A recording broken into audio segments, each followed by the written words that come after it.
તો ફાઇનલી ફક્ત પુરુષો માટે ફિલ્મનું જે ઓફિશિયલ રિલીઝ ડેટ છે એ આવી ગઈ છે અને પોસ્ટર આવી ગયું છે. તો 15 ઓગસ્ટના દિવસે આ ફિલ્મ રિલીઝ થવાની છે.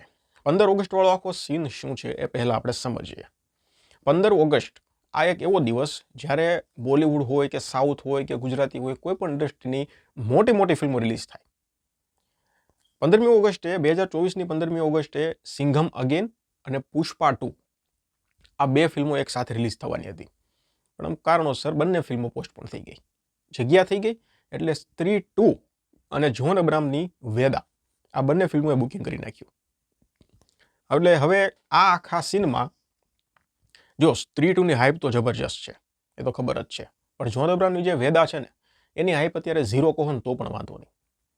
હવે આ આખા સીનમાં ગુજરાતીમાંથી ફિલ્મનું અનાઉન્સમેન્ટ થાય છે ફક્ત પુરુષો માટે. આ ફિલ્મ છે એ ફક્ત મહિલાઓ માટેની સિક્વલ છે. પણ સ્ટોરીમાં કંઈ કનેક્શન હશે એ મને નથી લાગતું અત્યારે. હા, કેરેક્ટરમાં તો કનેક્શન છે, ચિંતન છે, પછી અમિતાભ બચ્ચન છે, તો કેરેક્ટરનું કનેક્શન હશે થોડું ઘણું, પણ સ્ટોરીમાં કંઈ કનેક્શન નહીં હોય. સ્ટોરી એકદમ અલગ જ હશે ફક્ત પુરુષો માટેની. એટલે વાત ત્યારે એ છે, ઓફિશિયલ પોસ્ટર આવી ગયું છે તો પોસ્ટર વિશે આપણે પહેલાં વાત કરીએ. જો પોસ્ટરમાં છે ને અત્યારે આખી સ્ટાર કાસ્ટ દેખાય છે. પછી બીજી મેઇન વસ્તુ પોસ્ટરમાં કબૂતર દેખાય છે, એક પંખી દેખાય છે.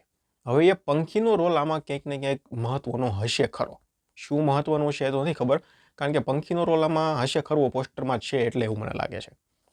બીજી વસ્તુ આપણે ફક્ત મહિલાઓ માટેમાં શું જોયું હતું તો કે ભાઈ ચિંતન છે એ જે મહિલાઓ છે એની મનની વાતો જાણી જતો હતો.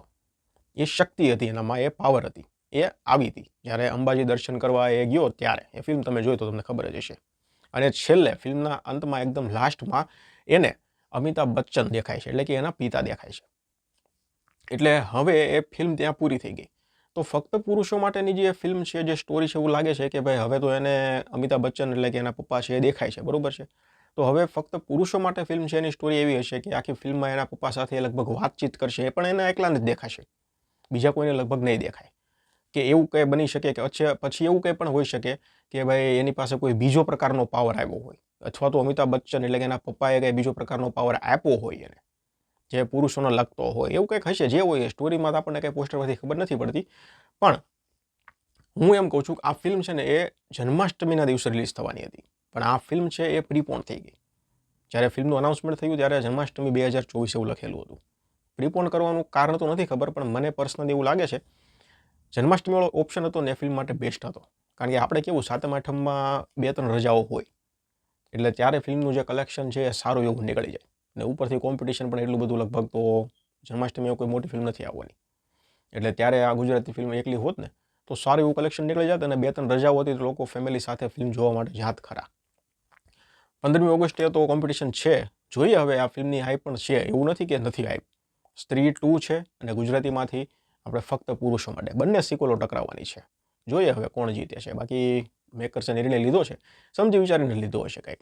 હવે જ્યારે ફિલ્મનું ટીઝર ને ટ્રેલર જે કંઈ આવશે એ બધું આ મહિનામાં જ આવશે. ફિલ્મનું જે ટીઝર છે એ જોઈએ, એના પછી આગળ વાત કરીશું. ધન્યવાદ.